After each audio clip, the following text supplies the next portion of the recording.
Hey guys, I wish we had a better vlog for you this week, as we had to say goodbye to Mutley this past Thursday. Yeah, he had another one of those episodes that we had experienced last month when we were camping, and We thought it was a seizure. yeah, We thought it was due to the bug spray. We really did.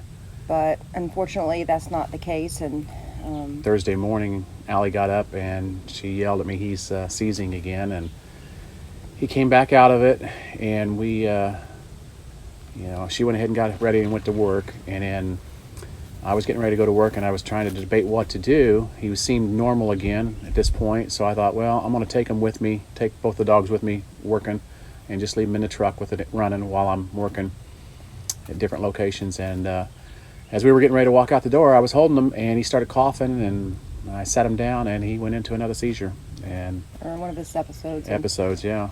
And then you took him to the vet at that point. and they didn't give us a lot of good news at that point. Allie didn't even know. She was teaching. She was at school. I couldn't get a hold of her, or I didn't want to bother her while she was working because we didn't know anything at this point. Me and my sister took him down, and they decided to keep him the rest of that day and kind of observe him and see how he did and see if he had any more episodes. And Lori, my sister, called around 3 o'clock that afternoon, and they said he's been doing fine. He's been sitting there watching them work all day, and we were on our way back down to pick him up, and we talked to a friend of ours who works there, and he said that they wanted to probably run some heart tests because he had a heart murmur. He's always had a heart murmur his whole life, and it wasn't a terribly bad one. They said it was like a 2 on a scale of, I don't even know what, to 5 maybe. I don't know what the scale was, but it wasn't really, really bad. And but they said that it sounded like his heart murmur had gotten like up to a 4, maybe even a possible 5. So they thought that it wasn't a seizure at this point. They thought it was, and I forget what the name of it was, but it's heart related. Some kind of heart related, where basically the heart stops for a minute and causes them to become stiff and all over. Yeah. It's very similar to an episode of like a seizure, and so that's why it's hard to tell. And they decided at that point to continue to watch him further and make the decision. At first they were setting up an appointment with a heart doctor, and I knew this heart doctor actually because a dog I had right when I met Allie had heart issues, and so I knew this doctor, and we were setting up to take Mutley to get him started there to see what could be done. They were thinking probably medication. And as they went to get Mutley to bring him to us, he started having another episode. He had another episode, and they hooked him up to an EKG, was doing a sonogram on him. And at that point, they saw that his heart was enlarged and that his right lung was filling up with fluid. And at that point, there's really nothing that they could do. They had him on oxygen. Yeah. And so at that point, we made a decision. We had gotten so attached to him within these last 5 months, and I'd never had a dog before that attached to me like that. And I had a cat before that I was very, very close to, but having a dog like this follow you around everywhere, like the ear shadow is. Well, the thing that upset me more than anything is he just loved life. I mean, he was so happy. He was so happy. He was so happy to get to do all this stuff. And it makes me sad that we only had such a short time with him to see him experience life so much. We think he was like 11 years old, but honestly, I thought we would have him for at least a year or two, and we did not see this coming, and it's been quite a shock. And we had this camping trip planned anyway, and we decided just to go ahead and do it, keep it, and get Nikki out. And she's been doing okay. You can she's tell, used to being a one dog person. You can tell that she's kind of wondering what's going on, but she's so used to being that only dog, and she's picking up on our emotions. Yeah, I think that's it more than anything, is that she can tell that we've been really down. And her and Mutley had really gotten close over the last month, though. I'll have to say they were really starting to play a lot of a morning and evening times, and I'd wake up in the middle of the night. Cuddling together. Yeah, the last picture I took of Mutley was Thursday morning before this happened.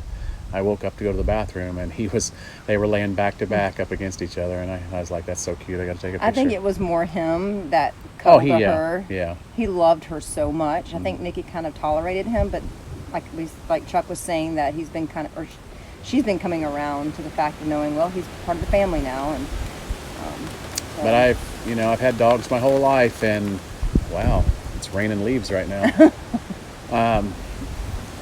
The thing that hurts about this one is obviously it was my mom's dog, and Yeah. it's like saying another goodbye to my mom in another way. But also, I just can't get over the fact that the little guy just was so happy to get to do all this stuff, and it was like, There was nothing We- else wrong with him but his heart. I know, you and it's like, I've It wasn't had like seeing a dog get sick No. and throwing up constantly No. and worrying about this and that. like my other dog, her kidneys failed, so you've seen a slow decline. Wither away. Yeah, you know? every dog I've ever had, there's been like sickness leading up to it. Cancer or something. Yeah, and this was So sudden yeah, and unexpected. yeah. I mean, The last thing we ever thought we were going to be doing was saying goodbye to Mutley on Thursday. The yeah. last thing we ever thought. Yeah, and I was so looking forward to having him go with us to Helen, Georgia, and the Grand Canyon and all that. And so, I don't know. The plan is I'm probably going to put his ashes with my mom's ashes, and that's what she wanted. And maybe I'll just take a little piece of them with us everywhere we go. Because neither one of them ever really got to see anything in their life, and I don't know. It's been a very melancholy camping trip this time, for sure.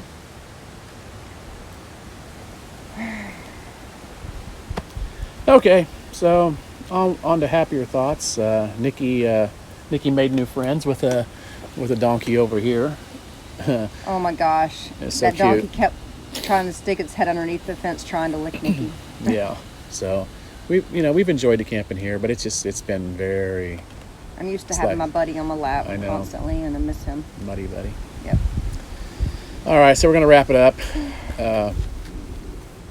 We will see you in the next video, and hopefully that will be a much happier video for us. If you are new to our channel and you want to follow our adventures, be sure and hit the subscribe button and ring the bell. And we will see you on our next trip, which not sure. We may do some more free camping like this. We have a few weekends here before our anniversary trip, but our next big trip is already planned to for. Helen. Before Helen is going to be St. George Oh, Island that's right, our anniversary. anniversary trip. Yeah. Then Helen around Oh, in Thanksgiving, November, yeah. and then the Grand Canyon and all that over the holidays. All right, we'll see you guys. Bye.